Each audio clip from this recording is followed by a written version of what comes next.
नमस्कार दोस्तों, आप सभी का मैं स्वागत करता हूं चैनल रणभूमि मैथ्स पर।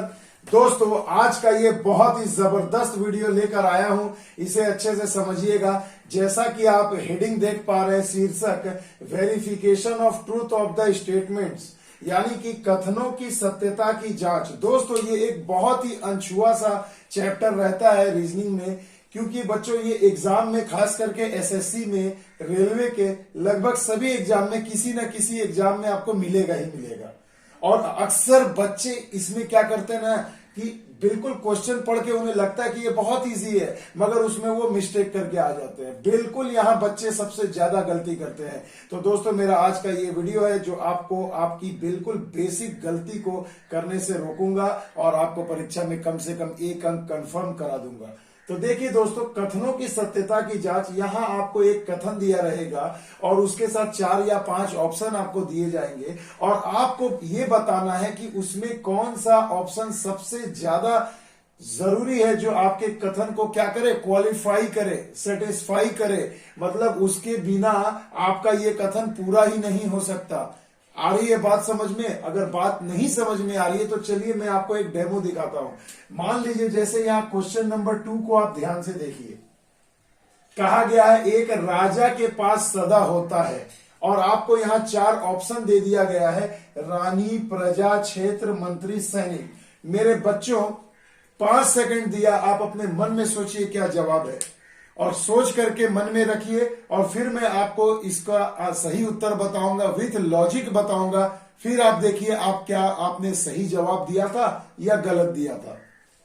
आई होप आप लोगों ने अभी तक सोच लिया होगा। अब देखिए मैं आपको समझाता हूं कि एक राजा के पास सदा होता है। आप मेरे को ये बताइए कि एक जो राजा होगा उसको राजा होने के लिए कम से कम क्या क्वालिफिकेशन होनी चाहिए, क्या उसके पास वो योग्यता या क्या ऐसी उसके पास चीज होनी चाहिए जिससे वो राजा कहलाए। तो भैया रानी यहां पर जो पहला ऑप्शन है ये कभी नहीं हो सकता, क्योंकि हो सकता है जब आप राजा बने तो उस समय आपकी शादी ना हुई हो तो आपके पास रानी नहीं होगी, यानी कि राजा होने के लिए रानी होना जरूरी नहीं है मेरे बच्चों। तो ये तो गलत हो गया। उसके बाद देखिए प्रजा, बहुत बच्चों ने, आप लोगों ने मन में सोचा कि राजा है तो भैया प्रजा होगा तभी तो वो राज करेगा। तो मेरे भाई मैं आपको ये समझाना चाहता हूं कि प्रजा भी इसका सही जवाब नहीं है। मंत्री, तो मेरे भाई बहुत बच्चों ने ये भी मन में सोचा होगा कि राजा है भाई तो मंत्री तो होना ही चाहिए, बट ये भी ऐसा नहीं होगा और ना ही सैनिक होगा। इसका सही जवाब होगा क्षेत्र। जी हाँ मेरे बच्चों, क्षेत्र, राज्य जिसे आप कह सकते हैं। अब मेरे बच्चों मैं आपको इसका करेक्ट लॉजिकल आंसर बताता हूं कि क्यों यहां पर क्षेत्र हुआ। तो मेरे बच्चों, एक राजा के पास सदा होता है, रानी हो चाहे ना हो, मंत्री, सैनिक, प्रजा सभी जरूरी है, मगर भैया सबसे ज्यादा जरूरी यहाँ क्या है, क्षेत्र, राज्य। जैसे हम लोग कहते हैं ना, वो देखो भरतपुर के राजकुमार आ रहे हैं, वो देखो फलाने जगह का राजकुमार आ रहा है। तो मेरे बच्चों, जगह, क्षेत्र से ही राजा की पहचान होती है। ये नहीं कहता कि फलाना देखो रानी है उसके राजा आ रहे हैं, ऐसा नहीं। तो मेरे बच्चों याद रखिएगा कि एक राजा होने के लिए ना आपके पास कम से कम आपके पास क्षेत्र होना अनिवार्य है। क्षेत्र होगा तो वही ना प्रजा रहेगी। आई बात समझ में? तो देखिए, आई होप मैं आपको समझाने में सक्षम हूं कि आपको ये समझ में आया होगा कि एक राजा के पास सबसे ज्यादा जरूरी क्या होना होगा, क्षेत्र। और देखिए ये जैसे ही आपने ये आंसर लिया क्षेत्र, तो ये आंसर जो है क्षेत्र, इस सेंटेंस को, इस स्टेटमेंट को क्या किया, वेरीफाई कर दिया, जांच कर दिया कि नहीं भाई क्षेत्र बहुत ही अनिवार्य है एक राजा होने के लिए। तो इस तरीके से मैंने कुछ क्वेश्चंस स्क्रीन पर आपको देख पा रहे हैं, मैंने लिखा है। तो भैया इस क्वेश्चंस को आप अच्छे से करिए। एग्जाम में बिल्कुल ऐसा एक क्वेश्चन आपको मिलेगा ही। अभी तो सीएचएसएल की भी परीक्षा आ रही है, तो मेरे भाई एसएससी का ये फेवरेट टॉपिक है रीजनिंग का, इससे एक क्वेश्चन आता ही है। तो इसमें गलती मत करिएगा बच्चों, बिल्कुल आपको लगेगा यही आंसर है, मगर देखिए अभी मैंने क्षेत्र बताया, मुझे पता मुश्किल से 20% बच्चे ऐसे होंगे जो क्षेत्र को सही जवाब करके मन में सोचा होगा, बाकी राजा, रानी, प्रजा इसी में फंस गए होंगे। तो ऐसे ही ये रीजनिंग फंसाता, देखिए ना कुछ लिखना है ना कुछ, इसलिए एक बार में ही मैंने लिख दिया है। तो आइए कुछ और क्वेश्चन करते हैं और लॉजिक को क्लियर करते हैं। ताकि हमें ये समझ में आए कि क्वेश्चन को जैसे ही हम पढ़े तो जो सबसे ज्यादा जरूरी है, जिसके बिना आपका कथन पूरा नहीं हो सकता, सत्यता की जांच नहीं हो सकती, वैसे ऑप्शन को आपको चुनना है। तो आओ मेरे बच्चों क्वेश्चन नंबर 1 से शुरू करते हैं। देखिए कहा गया संगीत में सदैव होता है। तो मेरे बच्चों आप ही बताइए संगीत में सदैव क्या होता है। तो एक संगीत है, तो संगीत में गायक दल यानी कि सिंगर के जो ग्रुप होते हैं वो भी जरूरी है, तबला जो बजाते हैं म्यूजिक भी जरूरी है, गायक भी जरूरी है, शब्द भी जरूरी है। मगर अब आप बताइए इन चारों ऑप्शन में सबसे ज्यादा जरूरी क्या है। तो जी हाँ मेरे बच्चों सबसे ज्यादा जरूरी है शब्द, क्योंकि बिना शब्द के गाना नहीं बनेगा। गाना नहीं बनेगा तो आप गाएंगे क्या, तबला क्या बजाएंगे, किस पर म्यूजिक आप देंगे, किससे सुनकर आप म्यूजिक देंगे। तो यानी संगीत में सदैव क्या होना चाहिए, शब्द बहुत जरूरी है। आ गई बात समझ में भैया। कितने बच्चे तबला करके आते हैं और अपना खुद का तबला बजा के आ जाते हैं एग्जाम में और यहाँ मिस कर जाते हैं। आई बात समझ में। तो ये अच्छे से करिएगा। राजा वाला क्वेश्चन हमने कर लिया बहुत बार, और ये सभी क्वेश्चन मेरे बच्चों एग्जाम में आया हुआ है। इसे मैंने साइड में लिखा नहीं है किस किस एग्जाम में, मगर आप मिलाइएगा, आपको कहीं ना कहीं ये हर एक एग्जाम में मिला ही होगा। अब देखिए बच्चों चिंता में सदैव होता है। तो मेरे बच्चों ये बताओ चिंता में सदा क्या होता है, परेशानी, बेचैनी, असहयोग, मार्मिकता। तो मेरे बच्चों अब आप इसे अच्छे से समझिए कि चिंता में सदैव क्या होगा। तो मेरे बच्चों चिंता में सदैव देखो परेशानी तो होती ही है, असहयोग, किसी के असहयोग न करने से आपको चिंता होगी और किसी और भी वजह से आपको चिंता होगी। तो ये कोई जरूरी नहीं है। मार्मिकता भी आप नहीं फिट बैठ रहा। क्या होगा मेरे बच्चों, जब आपको चिंता रहेगी तो आपको बेचैनी रहेगी। क्या रहेगी मेरे बच्चों, बेचैनी रहेगी। कि आपको चिंता का मतलब ही होता है बेचैनी। तो मेरे बच्चों इसे अच्छे से समझिएगा। आप बेचैन रहेंगे, आपको चैन नहीं मिलेगा जब तक आपको चिंता रहेगी। आई बात समझ में। तो देखिए ये भी क्वेश्चन हमने कर लिया। 4 नंबर बहुत ही इंपॉर्टेंट है। देखिएगा खतरा में सदा होता है। क्या होता है मेरे बच्चों, दुश्मन, हमला, भय, मदद। अब देखिए किसी के मदद से खतरा क्या होता है भाई, दुश्मन से खतरा होता है, हमले से भी खतरा, हमले का खतरा होता है, और खतरे में क्या होता है मेरे बच्चों, ये आपसे पूछा गया। तो देखिए खतरा में क्या हमेशा होगा भैया, खतरा जब भी आपको रहेगा तो आपको हमेशा भय लगा रहेगा। आप डरे रहेंगे कि भैया हाँ मुझे सांप काटने से खतरा है, या वो मेरे को गोली चला के मार देगा तो मुझे भय लगा हुआ रहेगा। यानी खतरा किसी भी चीज का हो, आपको भय के बिना खतरा नहीं हो सकता। आई बात समझ में। तो यहाँ पर सही जवाब क्या होगा मेरे बच्चों, भय हो जाएगा। आई बात समझ में। आइए एक क्वेश्चन और देखते हैं 5 नंबर। एक पहाड़ी में सदैव होता है। बहुत ही इंपॉर्टेंट क्वेश्चन है मेरे बच्चों। एक पहाड़ी में सदैव क्या होता है भैया, वृक्ष होता है, जानवर होता है, जल होता है, ऊंचाई होता है। क्या होता है, हो सकता है ये सभी चीजें मिले, मगर क्या ऐसा एक विशेष गुण है इन चारों में से किसी एक में जो वो पहाड़ी कहलाने लायक होगा। तो मेरे बच्चों क्या हो जाएगा, ऊंचाई। अब मान लीजिए वृक्ष तो आपको धरातल पे भी मिलेगा, जानवर आपको धरती पे भी मिलेगा, जल आपको यहाँ भी मिलेगा, मगर ऊंचाई नहीं रहेगी तो आप उसे पहाड़ी कहोगे क्या, नहीं ना। तो याद रखना पहाड़ी होने के लिए उसमें क्या अनिवार्य है, ऊंचाई होना बहुत ही जरूरी है।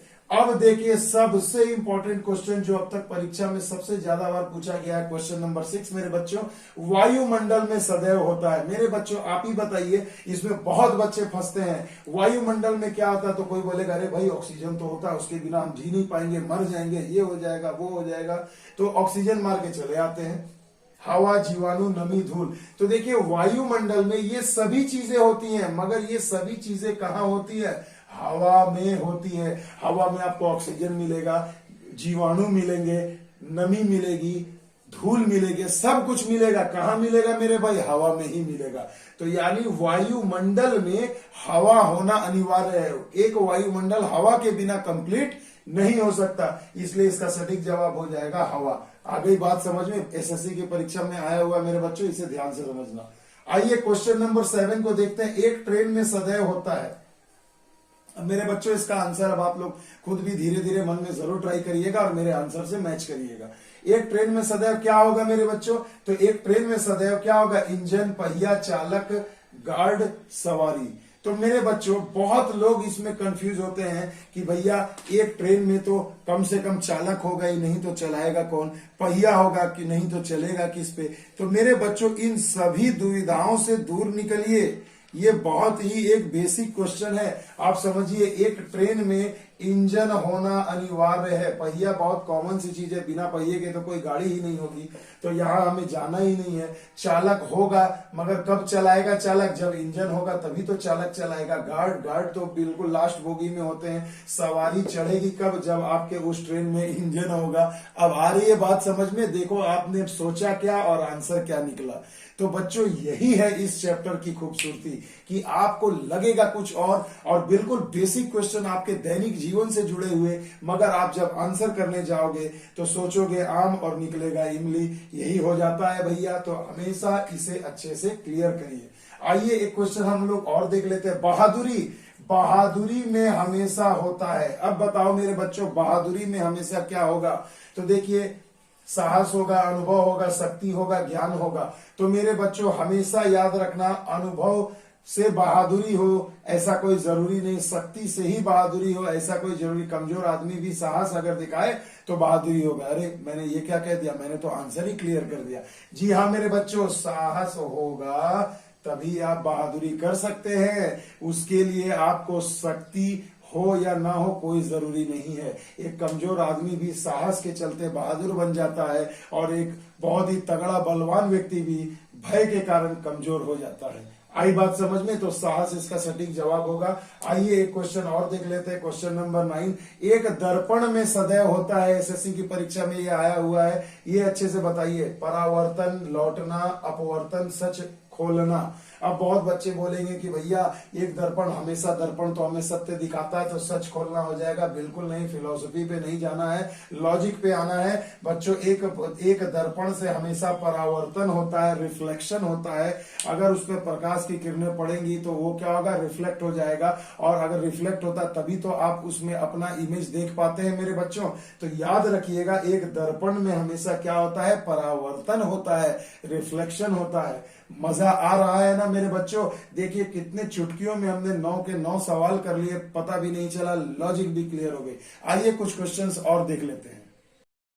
देखिए दोस्तों, अगला क्वेश्चन आप लोग अच्छे से देखिए। क्वेश्चन नंबर 10 बहुत ही इंपॉर्टेंट है, बहुत बार एग्जाम में पूछा गया है। एक कैमरा में होता है। मेरे बच्चों अब आप मुझे ये बताइए कि एक कैमरे में हमेशा क्या होता है? तो देखिए, लेंस है, रील है, फ्लैश है, फोटोग्राफ है, स्टैंड है। तो बहुत सारे बच्चों का विभिन्न तर्क देकर जवाब देते हैं, मगर बच्चों हर तर्क आपका सही हो ये कोई जरूरी नहीं है। स्टैंड होना जरूरी नहीं है, आप हाथ में भी लेके कैमरे से फोटो खींच सकते हैं। बहुत लोग बोलते हैं कि भैया फोटोग्राफ ही निकलता, तो यही होना चाहिए। फ्लैश यानी कि क्षणिक प्रकाश जो लाइट मारता है, फ्लैश। रील, बिना रील के बोलेंगे कि फोटो कैसे निकलेगा? मेरे भाई सब चीज जरूरी है, मगर आप बताइए अगर एक कैमरे में लेंस ही ना हो तो आप उसे कैसे कैमरा कह सकते हैं? आप मोबाइल में भी देखते होंगे, जो आपका कैमरा है उसमें देखिएगा एक अंदर में छोटा सा लेंस लगा रहता है। वो लेंस नहीं है तो वो कैमरा नहीं है। आई बात समझ में? बहुत इंपॉर्टेंट है, इसे अच्छे से कर लीजिएगा। एक पहाड़ में सदैव होता है। VBI क्वेश्चन, पहाड़ी उधर मैंने कराया था, अब ये पहाड़ है।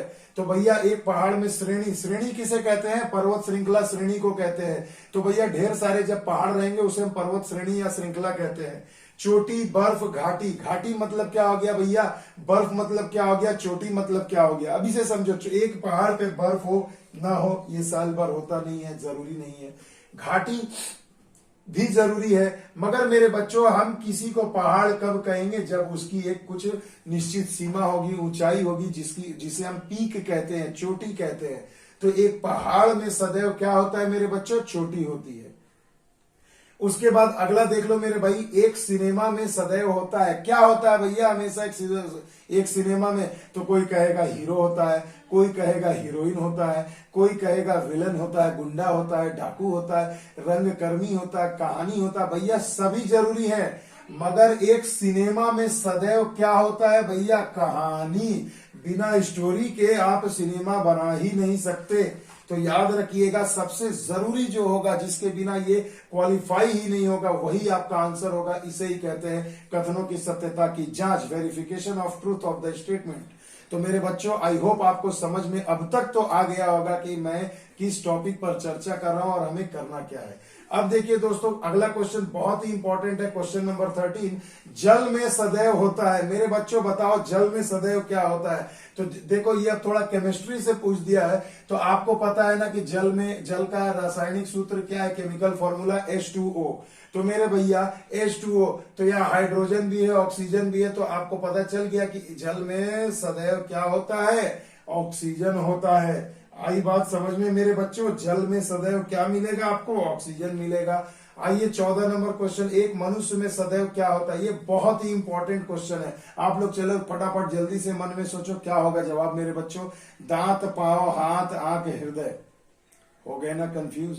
अभी आप अपने यही अंगों को देख रहे होंगे और बोलेंगे यार हमें तो सब है कि मैं कैसे इसका आंसर करूं कि एक मनुष्य में सदैव क्या होता है। तो मैं आपको अब तार्किक क्षमता दिखाता हूं कि आप कैसे इसे डेवलप करोगे। जन्म लेते हैं तो दांत होता है क्या भैया, नहीं होता ना, बाद में ना आता है। तो दांत हो या ना हो तो भी आप मनुष्य कहलाएंगे ना मेरे भाई। बूढ़े हो जाओगे, सारे दांत गिर जाएंगे तो क्या जानवर हो जाओगे, मनुष्य ही ना होगे। तो मनुष्य भी आंसर आपका, दांत आपका आंसर नहीं होगा। पांव है, किसी का पांव होता है किसी का पांव नहीं है, पैर कट गया तो भी तो आप मनुष्य ही कहलाओगे, तो ये भी आंसर नहीं होगा। यही चीज हाथ के लिए भी होगा, यही चीज आंख के लिए भी होगा। क्या अंधा जो होता है, आंख जिसके नहीं होते हैं, क्या वो मनुष्य की श्रेणी में नहीं आता, वो जिराफ हो जाता है क्या मेरे भाई, नहीं ना। तो याद रखिएगा, हृदय के बिना आप मनुष्य नहीं हैं मेरे बच्चों। भगवान ने हमें बनाया ही है सर्वोपरि। We are the supreme creature of God. भगवान की हम सबसे सर्वोत्तम कृति में क्यों आते हैं, जस्ट बिकॉज ऑफ हृदय। ठीक है मेरे बच्चों, तो याद रखिएगा। इस पर और फिलोसॉफिकल जवाब भी मैं दे सकता हूं, बट उतना लंबा वीडियो बनाना नहीं है मेरे बच्चों। आइए क्वेश्चन और देख लेते हैं, 15 नंबर। एक कलम में सदैव क्या होता है। तो मेरे बच्चों कलम तो आप देख रहे हैं कि कलम में क्या होगा। तो देखो कलम में कैप भी होगा ना भाई, कैप भी होता है। होल्डर जहां हम पकड़ते हैं वो भी होता है। ट्यूब, इसे ट्यूब कहते हैं मेरे भाई। स्याही, इसके अंदर इंक भी भरा है और इसे हम नीब कहते हैं। अब मेरे बच्चों बताओ, इन सब में सबसे जरूरी क्या है, जिसके बिना ये कलम हो ही नहीं सकता। तो कोई कहेगा भैया स्याही, कोई भैया बोलेगा कि ये पकड़ने वाला ये होल्डर ही नहीं है, ये ट्यूब ही नहीं है, कैप ही नहीं है। सब कुछ चलेगा मेरे भाई, मगर बिना नीब के आपका कलम किस काम का। तब तो भैया एक सिंपल लकड़ी में भी मैं कहूंगा कैप लगा दूं, होल्डर लगा दूं, ट्यूब है, स्याही भर दूं, मगर जब तक नीब नहीं रहेगा तो आप उसे कलम नहीं कह सकते। इसलिए इसका जवाब क्या हो जाएगा, नीब। ये वाला पोर्शन मेरे भाई, ठीक है, आ गई बात समझ में, ये वाला पोर्शन नीब। तो देखो मेरे बच्चों, मैंने इस वीडियो के जरिए बहुत अच्छे ढंग से प्रयास किया कि आपको ज्यादा से ज्यादा नॉलेज दे पाऊं एक ही वीडियो में। अगर मेरा ये वीडियो पसंद आए तो please like, share and subscribe जरूर करिएगा। रणभूमि मैथ्स के साथ जुड़े रहिए, आगे भी आपको ऐसे ही हेल्प करता रहूंगा भैया। ज्यादा से ज्यादा इस वीडियो को वायरल करिए, शेयर करिए कि आपके फ्रेंड सर्कल में भी सबको जानकारी मिले। मिलते हैं अगले वीडियो में, तब तक के लिए दोस्तों जय हिंद, जय भारत।